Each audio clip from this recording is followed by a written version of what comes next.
Richard Holloway was Bishop of Edinburgh and Primus of the Scottish Episcopal Church. Former Gresham Professor of Divinity, he is a Fellow of the Royal Society of Edinburgh and Chairman of the Joint Board of the Scottish Arts Council and Scottish Screen. He has written for many newspapers in Britain, including The Times, Guardian, Observer, Herald and Scotsman. He's also presented several series for BBC television. His last book, Looking in the Distance, was published by Canongate in 2004. Welcome to the Bibliophile. Delighted to be a guest on it. This book of yours, your latest book, called Between the Monster and the Saint, is just like the others of yours, packed with almost every page. There's nuggets of wisdom that you can hold on to and buff up and get something from. How do you pack all that stuff into these books of yours? That's a kind thing to say. I guess because I read a lot, and I always say to people that writing really is a conversation with other writers, and I'm sometimes accused of quoting too much, gathering other people's flowers. When I come across something that seems to me to exactly capture something or to get you thinking and moving, the kind of writing I do is one that brings in the harvest of all my other kinds of reading. So I usually say to people, even if I'm rubbish, you'll find something good in the book because I quote a lot. So, well, it's a bit like a commonplace book. You're putting all sorts of related thoughts and ideas together. All of the best stuff that's been said about the topic, and I figure if it's challenged and stimulated, comforted, upset me, then it might do that for other people, and also because it gets me going. I'm exaggerating a bit when I say they're just anthologies of quotes, because they get me thinking and ruminating. In fact, there are fewer quotes probably in that book than in my last. Looking in the Distance, the permissions I had to pay were enormous. Just for the phrases, or if you quote a lot of poetry in particular, you can spend a lot of money getting permission to do it. Not to mention just the hassle of tracking them down. Right. Yes, I know. You need someone to chase them. And my publisher's very good. Strictly speaking, the author should do all that. But my publisher's pretty good at actually doing the donkey work. But in this case, I kind of curtailed quite a lot of that. But of course, there are, in that book in particular, women writers behind it who stimulated me to a lot of thought and change in my own approach, and I list them in the little introduction. People like Andrea Dworkin's big book on sex, intercourse, Hannah Arendt, who's been a mentor of mine for years, and I'm quite frank about acknowledging my debt to other thinkers, because I think writing, as I've said earlier, is a conversation with other writers. There's one reason why you never stay anywhere for very long, because if you go on reading, you go on changing. And you did change too. I remember in one of your previous books, Looking in the Distance, it had to do with the intolerance that the Anglican Church showed toward homosexuals, and that was really a breaking point for you. It was a bad time. Every 10 years, the bishops in the Anglican communion meet in a big conference called the Lambeth Conference. It used to be held at Lambeth Palace in London, and no longer is. It's usually at the University of Kent in Canterbury. And in 1998, one of the big hot issues was the status of gay and lesbian people in the church. And we'd been through big debates before. The status of women had been the big hot topic in 88, and people prophesied the church would split over it. In 88, we found a way of buying time to get our minds round, because these great changes do take time, and I'm enough of a realist to know that you can't microwave social change. And I thought that in 98 we'd do something like that. We would kick it into touch, appoint a commission to keep on studying, because that's the traditional way that leaders buy time for new ideas to be received. No, it wasn't like that at all. And there was a horrible debate on sexuality one afternoon, which turned into a hate fest on gay people. Really ugly. Totally against the tenets of the church, really, right? Well, yeah, in theory. Because you're supposed to love your enemies and forgive and all of that. And you can express disagreement. I'm well used to that. I believe that argument and disagreement are one of the ways we refine truth and come to new positions. none of that bothered. I'm a Scot, for God's sake. We argue all the time. But no, it was not. This was not argument. This was just a rabid hatred. I mean, it was. I won't quote some of the things that were said. And a lot of it was from African bishops who have a particular down on this. And something died in me that afternoon. I mean, there was a colossal defeat for what I thought was liberal, generous movement on this. Or a worldview, or a way of looking at that's right. life. Or at least having the generosity to disagree without being hateful. I realized that something had kind of faded inside me, and I came back to. I really wanted to leave that evening. I was kind of ready to drive off at 5 o'clock the next morning. Oddly enough, it was the Archbishop of Canada who stopped me, who was then Michael Piers, a nice man, and he encouraged me to stay on and stay to the end, and I did. And I came back, and I managed to hang on for another 18 months, 2 years. I wrote a book after that called Godless Morality, which was my first go at trying to get people to rethink these things. I call it keeping religion out of ethics, because it seems to me that we humans disagree about everything. It's one of the ways that we've worked our way towards agreements and then further agreements. Everything works like that. The trouble is, if you bring God in, if you say that this is not my point of view, this is not the way I see nuclear disarmament or the status of gay people or the status of women, this is God's view, then how can you argue? Yeah, it's like a known unknown, isn't it? Yeah. So I wrote this book called Godless Morality to try and, as it were, park God. And the interesting thing is, anyway, the number of times we've revised God's opinions on matters over the years, which suggests, of course, that we make God in our own image, which is why I thought, let's park the Almighty out of this and figure the best way to live as humans and the best way to respond. But the trouble with church politics is it's all about God, you see, because they've got this confirmed notion somehow that there's a conduit between them. Yeah, they're the middleman. They're the ones that have the answer. And so that kind of something just kind of drained away. So I left about 2 years, 18 months after that, and kind of took a sabbatical. I mean, I was pretty bruised.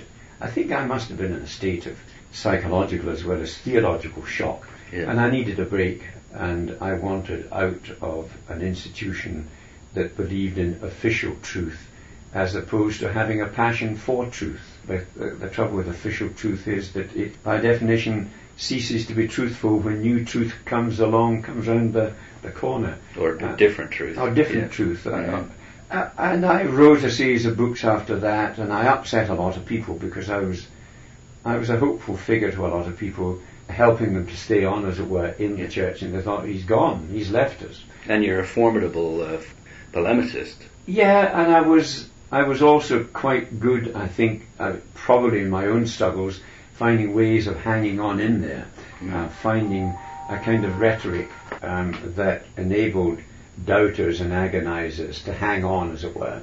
My favourite position was one defined really by the great Castilian philosopher Unamuno in his wonderful book, The Tragic Sense of Life, when he sees faith as a kind of defiance. Okay, it may be a meaningless, absurdist universe, doesn't come from anywhere, isn't going anywhere, but let's choose to live as if it did mean something. And he says, man is perishing, that may be, but let us perish resisting. And if it is nothingness that awaits us, let us so live that it will be an unjust fate. I like that kind of swashbuckling kind of theology. It's like Pascal's the wager. Yeah. But you see, that's not an attitude you would kill people over. It's a kind of wistful deciding to live as though there were meaning in a possibly meaningless universe. Although we might come to that. So I'd always had a kind of an existential take on things, but I wrote some books that a lot of people were undermined by and felt that I'd really left. You know, the lost leader had gone. Obviously, I knew I hurt people, and I felt sad about that. Since then, I've kind of mellowed my way back into an on-the-edge position in Christianity. I go to church, I sit at the back. I don't do a lot of church stuff. I don't do much action up at the holy end. I occasionally will preach, because I can still find things to say within the Christian universal discourse. And as I say in that book, I now see religion as a work of the human imagination, full of splendour and terror. So that's the way I wouldn't try to force it down anyone's throat who thought there was more to it than that, but that's the harmony I've achieved, and it's actually quite a peaceful place to be. You talk about art and the imagination frequently in your book, and quote from all sorts of wonderful writers. I want to just go through the book a bit, if I could, plucking out various. Here's the great art critic Robert Hughes. Robert Hughes, the art critic, meditating on human creativity, says it has been said often and truthfully that genius is nothing other than the ability to recapture childhood at will, but this has to include the terrors and desires of childhood, not just its Arcadian innocence. We can see this if we closely observe young children playing on their own, conjuring up populations, mysteries, dangers, singing the world into meaning. While most of us clamp a heavy lid over the well of our imagination when we emerge from childhood, the artist goes on drawing from it at will. If we are to learn from myth the art of our early imagination as a species, we must ask ourselves, if these are the stories we told ourselves, what were the pressures that prompted them? What are those pressures? I think they're the pressures of the human condition. I mean, we're the only animal, as far as we can tell, and I'm pretty certain this is the case, there's an object of interest to itself. We are interested in the human condition. We know we're going to die. My little dog Daisy, I don't think knows she's going to die. Self-aware, we're self-conscious. We're self-conscious, self-aware. And therefore we're tragic creatures in a way, because we've been given this wonderful gift of life. Some of us actually have tragic lives. I haven't, but some people do have a tragic life. But ultimately, we lose it. We die. And lots of good things go from us. I sometimes meditate on what it must have been like in those early humans when their imaginations were beginning to fire, when this self-consciousness was beginning to grow, looking out in this baffling universe. No longer simply programmed by nature instinctually, but now beginning to notice and observe. Like another layer. Another layer. I mean, we've got these big brains, this layer of self-consciousness, but it floats above an ocean of memories that go way, way back into primeval history, and account for the struggles. Civilization is an attempt to try and come to terms with nature and suppress that bitterness, but it's all in there. Deep atavistic fears, longings, desires, and anxieties. And you point to the fact that art doesn't necessarily try to explain this, whereas religion, that's religion's problem. It tries to explain it. Religion's great weakness is giving answers to unanswerable questions, whereas great art simply expresses all that. I mean, in a great novel or a great painting or a great symphony, you represent the mystery. You don't try to explain it and account for it. And great theology doesn't either. I mean, there have been theologians who have resisted that temptation, but there's a kind of weakness in religion. There's a course called the Alpha Course, which claims to answer every question. Which is so comforting to so many people. Yeah. That's why they... but profoundly boring. Imagine going through life knowing the answer to life's mysteries. And I think that just as great... And I think religion is part of art. I think religion is a great art. It's one explanation. It's one way of trying to account for, trying to explain, develop narratives. And you can almost feel your way into it. Why is sex so problematic? Well, there was a time when it wasn't, but then, and then so you get the Adam and Eve story, the fall of Eden, the shame, and all of that. These are narratives that do not explain, but what they do is I usually say to people that the loss of Eden is not an Aboriginal event; it's a contemporary event. It's happening in Toronto today. There are men and women falling out with each other, looking over their shoulders at other people. There are people getting fed up with their current car, their current house, their current lover, their current outfit. There's this kind of incessant discontent built into us. And I think art and religion are great ways of actually expressing it and pointing to the dangers inherent in all of that, pleading for a kind of wise, temperate living. So that's why, I still think religion is a profound carrier of wisdom. Yeah, well, like the Ten Commandments, you can't go too far wrong while observing them. Graven images I could leave out, but on the whole, most of them carry good solid advice. And anyway, you can probably reduce them to the golden rule: do not do to others what you wouldn't have them do to you. Yeah. If we all lived by that, my gosh, it'd be a different planet. Just getting back then to what were the pressures that prompted these stories? I suspect the supreme pressure to understand. It's a bit like being amnesiac and lost. Can you imagine that if you woke up tomorrow wandering the streets or in a hospital bed, not knowing who you were, having lost clues about and there are stories about that. I think that the human the fact that we came from somewhere we just don't know where, and we don't know where we're going to go. No. Gauguin's great questions: what are we? Where are we going? Where did we come from? Where are we going? After his daughter died. His daughter died in Tahiti. He was in Tahiti. His daughter died in Holland, and he did that great painting, Slash Those Questions, up on the top left-hand side. I suspect that that's the origin of religion as of drama. Fear of fear. Where are we going? I think fear is behind certain kinds of primitive religion, because one of the things that you would posit if you were just trying to think your way into that, you're looking out maybe in the forests of northern Europe, you've moved up there, thunder and lightning, predators. Yeah, and just see if someone that you had loved got mauled by an animal. Yeah, or dies in childbirth. And you get the impression there must be some great power behind this, some implacable, mighty power that we have to placate. Yeah. Because at the root of a lot of religion, not all, but the root of a lot of religion is sacrifice, the placation of that.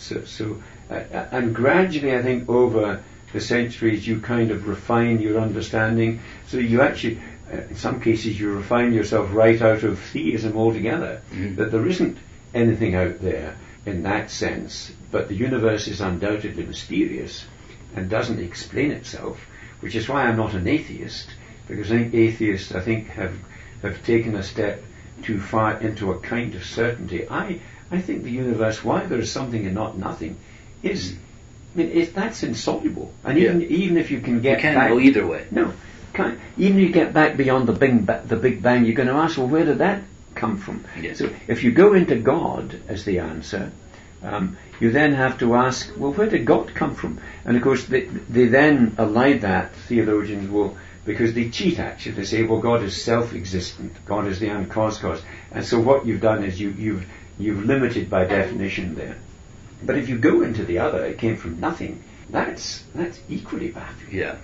What came before nothing? What came before nothing? Yeah. And into the history of this extraordinary universe has come consciousness, self-consciousness, and has come pity and love and imagination and poetry, and so that's why I'm still a religious man. I think that religion should stop trying to explain and account for and offer, and maybe allow people to celebrate and enter the mystery, offer them tools for exploring it, and if they find suggestions, they need hints, whispers, things found under rocks, little music heard in the room next door, all these little things that suddenly catches. And I think a lot of good religion does that, but there's a lot of bad religion around, and it's based on fear. It's based on this fear of change, of losing something. Well, it's also a power structure. Yeah.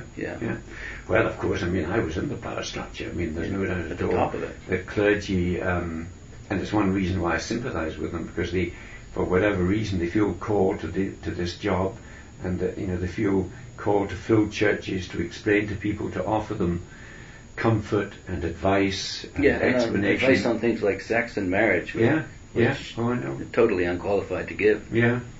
No, it's and I on the whole quite like clergy. They're an interesting breed, and they go into it for very mixed reasons. But they can end up justifying the institution for its own sake. Like all structure systems do this. You create an institution to achieve a purpose, and it ends up existing in order to exist. What you've done then, it seems to me, is you've left that system, and now you're able to talk to a much, much larger flock this way, by first of all writing very elegant and accessible prose, and then working with publishers who know how to get your message out. Yeah. Especially my publisher, Jamie Bing, who's a good friend. I mean, Jamie, he published Godless Morality in 1999. That was the first book we did together. And it's been a wonderful, wonderful relationship. You both happen to be in Edinburgh too. That's right. Yeah. He brought this a lovely independent publisher, which was on the brink of going under, and he's revived it. Where it brought so much vigor and intelligence. And he got Obama, which I mean, did he? Yes. I mean, he published in Britain Obama's two books, written before he was even a senator, I think. Wow. Dreams of My Father. Yeah. And I'm speaking with Richard Holloway, who most recently is the author of Between the Monster and the Saint. So what is Between the Monster and the Saint? Us.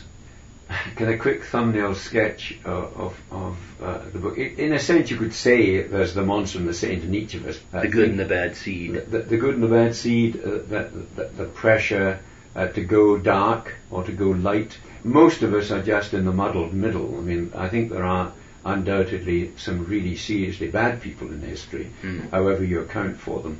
You know, the great political monsters, and the 20th century had a prize crop of them. Hitler, Stalin, Mao, people like that. We've got a handful around at the moment. And of course there are the local varieties, the serial killers, the serious psychopaths. And the book recognizes that there are some people who seem to be uniquely evil, and there are some people who seem to be uniquely, courageously able to say no to the power of evil. And these are the ones I call saints. I'm not using saint in the kind of stained glass window definition of the thing. But someone like, was it Bonhoeffer? Bonhoeffer I put there. Martin Luther King, a man who struggled with sexuality and was being bugged by Hoover, FBI, could easily have been blackmailed. Nevertheless, it didn't stop him pursuing the monster of institutionalized racism in the United States. Pius Nkubi, Catholic Archbishop in Zimbabwe, who was also sexually frail. And I personally don't think sexual frailty is a terrible evil. I mean, as long as it doesn't harm and abuse other people, it can. Well, it just also happens to be extra strong in people who are leaders. Very often it is, and they can use it abusively and all of that. And I'm not saying these people have to be exonerated, but the fact is that there's a difference between the drives of your own nature. I mean, in the book I say that weakness is always conscious of itself, vice never is. Serious corruption, you're not bothered. I mean, a really bad person doesn't have twinges of conscience. It's like the disposition of virtue is much more dangerous than the disposition to vice, because there's no brakes on it. They think they're doing well. Yeah, they're absolutely, they've got the right to do in the name of their idea, their virtue, whatever it is. Deluded almost. Yeah. So the saint in the narrow definition of the book are the people who stand up to power. I mean, one of the thinkers behind the book is Simone Weil, remarkable French woman, probably starved herself to death in 1945, partly because she over-identified with people in France who were living under oppression. But she defines force is that X that turns those who are subject to it into a thing. And the thing about implacable evil, and even the bits of limited evil we all do, is we objectify people, we turn them into sexual sources of pleasure, or we turn them into corpses, or we turn them into factory fodder, whatever. She wrote a great essay on the Iliad, which she calls the poem of force, which I allude to in the book. And she says there are very, very few people anywhere who have the kind of courage not to respect that and to stand up to it, because it gets you killed. And most of us want to live. Most of us discover, in fact, a lot of fear in us, a lot of cowardice. And it's the people who are able, like Mandelstam, the poet, who wrote a poem about Stalin, which I quote in there. These, to me, are the extraordinary gift of the universe to us. And most of us, we can go along with the monster. We may not ourselves fire the bullets or press the button on the electric chair, but by our consent, by our complacency, we allow these things to happen. The banality of evil. The banality of evil. Yeah. And in my country waged war, a war I did not believe in. Mm. It brought back torture. I mean, torture has come back into world politics at a time when, and in my name, I belong to one of the most advanced liberal so-called democracies in Britain. Mm-hmm. But my prime ministers led us with the President of the United States into a war, a pointless, I think illegal, terrifying war in Iraq, and in the name of pursuing it, reintroduced torture. Sexual humiliation, waterboarding, the lot. So it never goes very, very far away. And I suppose the book is a plea to us to be alert to the things that can be done, not by us, but in our name. Right, and to try to be more saintly. Yeah, yeah. Here's a quote from you. What can save us from despair at our own emotional incapacity is the fact that we can make a start at change by understanding ourselves. We may lack the innate ability to be empathetic, to identify with the pain of others, but if we succeed in touching our own feelings, reaching our own grief and shame, we can start to practice projective identification with others. In my final chapter, I try to show how we can measure the way in which force has used us and through us used others. So, how do you do that in the final chapter? There's a phenomenon. I interviewed a woman this summer at the Edinburgh Book Festival, a young neuroscientist whose name I've forgotten at the moment. She's written a book on cruelty. She again traces this back to this great ocean that's underneath us all, this ocean of memories, the collective unconscious, long prehistory before consciousness popped in and looked around this alarming universe. And she points to a phenomenon that I hadn't found a name for, but I've recognized. She calls it otherization.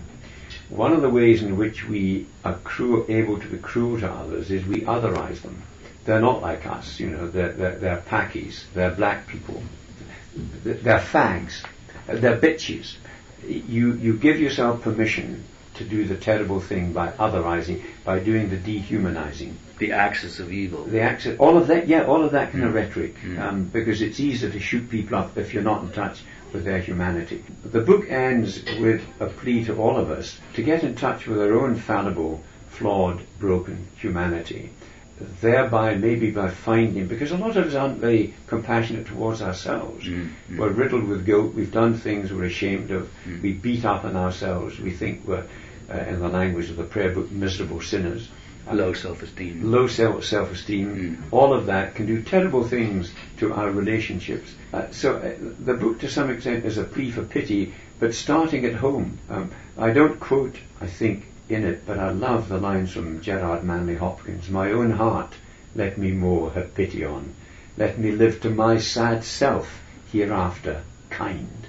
So the book is a plea to that kind of kindness, because if you can put yourself in touch with the humanity of the other, you cease otherizing them, and you thereby create a bond, the bond of our humanity, which is the biggest bond that we have. So it's a plea to live empathetically rather than fenced off against the other. And I think we will always live precariously because we're frightened, anxious creatures. We're full of lusts and longings we don't entirely understand. Most of us don't know very much about ourselves. It's possible to go through life knowing really what makes you tick, which is why when people get convicted in British courts, because we've got legislation against hate crimes on racism and things like that, when they go through a bit of retraining, they actually, light bulbs go on. Yeah, I do hate fags. Where does that come from? Am I afraid of my own sexual nature? Yes, I do. I do hate women. I want to be. What's that about? Is it because of this, that? And so it's also a plea for self-knowledge. I mean, Plato said the unexamined life wasn't worth living. I've spent quite a lot of my own life trying to understand the way my life has surprised me. Yeah, it's dramatic. It's about as dramatic as it gets. A lot of people start out in a marriage, for instance. They think, the Hollywood picture, the romantic picture. They don't know who they are. They're doing it for a whole bunch of different reasons. And gradually, and they may. One of the most moving documentaries I ever saw. There was a famous siege in Grosvenor Square in an embassy in Grosvenor Square in London. Libyan terrorists took a bunch of people captive. You remember it. There was a famous SAS. They went in and relieved them all. One guy was sent out. It was during, I think, Margaret Thatcher's era. One guy was sent out, and when they made this documentary, I watched it. They made it about 10 years ago, maybe, and he was interviewed. A broken man, and very honest. He said, "I made a great discovery that day, a terrible discovery. I discovered I was a coward." He fell apart. He was with this bunch of people. I don't know what he was doing in the embassy. He was with this bunch of people. These guys, these terrible guys, came in with guns and bossed them all around. And he simply fell apart, went into panic attacks, anxiety attacks, blubbed, and he was such a bloody nuisance to the hostage takers, they threw him out. He said, "I didn't know I was a coward. I could have lived my life not knowing that if those circumstances hadn't erupted into my life." Though, isn't he? And he was very hard on himself, but Peter, I don't think Peter the Apostle knew that he would be a deserter, because he was a blustery kind of guy. "Though they all forsake you," he said to Jesus, "I will die for you." There he is in the temple courtyard 3 times, and it breaks him up. And that's why I think we should all have a kind of provisional modesty about, because we never know how we're going to be tested. We may discover that we too are capable of doing things that go against our own grain, go against our own image of ourselves, or the thing that we really want to be. We discover that we're not loyal. I think it was Arnold Bennett that talked about aligning your behavior with your morals. That's why thieves aren't happy, because they're acting in a way that they know deep down there's something that they're doing that's wrong. And that's why they're miserable. Unless they can actually be kind of Robin Hood type thieves, then that becomes their ethic. They may be doing it for a good reason, but so it's all of that. And as you get older and get on in life, you realize the naivety you had, the things that you thought that because you idealized them, you wanted to be them. You thought you could, but in fact you discover that you can't, that you're not that person, that you're not a very good person, or that you're not a very brave or a strong person, that you cave in. So what you're saying is that it's better to be proactive in that regard, to find out who you are, rather than having it smashed into your face at times. That, and but also maybe don't be too cocky, because you may be found out. You may not know it yourself, but you may in fact be found out by the way you have lived your life. A friend of mine, and if I'd had this, I would have put it into the book. I'll put it into my next book. A friend of mine who's a Norse scholar in the University of Aberdeen sent me an essay sheet written on classical Norse mythology. And the use of the metaphor of the loom, of weaving your life. And I was fascinated by the difference between that way of understanding living, which believes that your actions reveal yourself to you. You are who you are, and the choices you make, you're not making. They're simply revealing your nature. So that you can understand what it is and put language to it. But you may not like it. You're actually discovering that this is who you are. That I'm not brave, I'm not clever, I'm not empathetic, I'm not chaste, I'm not any of those things. And to some extent it's quite a realistic thing. And you compare that to Christian idealism, where you're given one template of morality and you're supposed to be like that, and you discover that you're not capable of it. And it seems to me that somehow a balance between the two, because you want ideals but you also want realism. And I love the idea that your life reveals yourself to you. If you're self-aware. If you're not, it doesn't. I think most people looking back are full of regret.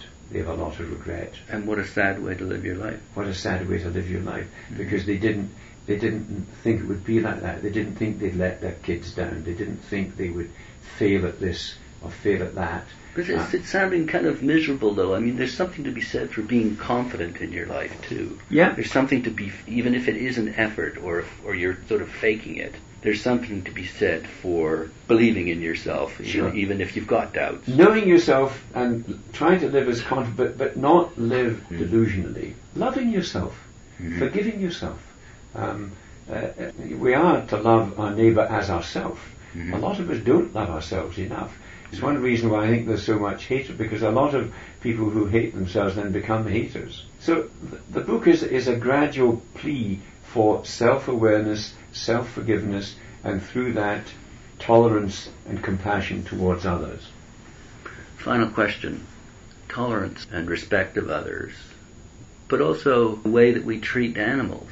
You talk about that quite frequently in the book. One of the things I often say to groups when I'm talking to them, to keep us institutionally and personally and religiously modest, is if you study history, you realize the things that we look back on and say, my God, how could Christianity have justified slavery for 1800 years, the oppression of women, the killing of gays and all of those things? And we look back, and I usually say, what do you think in 100 years' time posterity will look back and say, how on earth could they let themselves away with it? I think that apart from the ruination of the planet, cruelty to animals would be up there.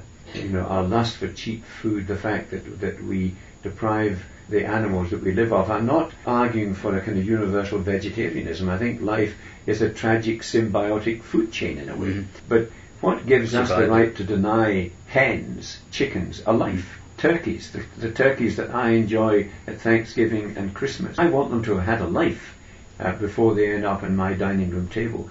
But the intensive food farming that we do, they do not have a life. I quote an exploration of a turkey farm in the book that's absolutely sickening. I think that'll be one of the cruelties that, and you see again it illustrates the main thesis, because we don't see that. We go to the local supermarket and we buy a cheap chicken, and we never go into one of these hideous chicken farms that stink of ammonia, where there's no natural light, where they don't have, they're confined in a tiny, they peck at pellets, they peck at one another. They're miserable. Have you seen the movie Food Inc.? Not yet. It's supposed to illustrate just this point. Do you have a particular passage in the book that you think encapsulates what we've just been talking about for the audience? I actually quite like the end of the book, because I was a graduate student in the United States in 1967-68, and 68 was the terrible summer. Martin Luther King was assassinated, Robert Kennedy was assassinated. I was in San Francisco the day Robert Kennedy died. I'd been on a trip west, and I was taking the train to Flagstaff, Arizona. I wanted to see the Grand Canyon, rent a car, see a bit of the Old West, brought up in cowboy movies, all of that. Been a devastating year, devastating summer. American cities were in flames, riots everywhere. And I end the book like this. The day after the assassination of Robert Kennedy, I took the train from Los Angeles, where he had been shot, to Flagstaff in Arizona. The summer of 1968 was a turbulent and violent episode in American history. The Vietnam War was at its height, and the mood in the country was jagged and angry. Like everyone else that day, I was in a pensive mood as I gazed out of the window of the speeding train.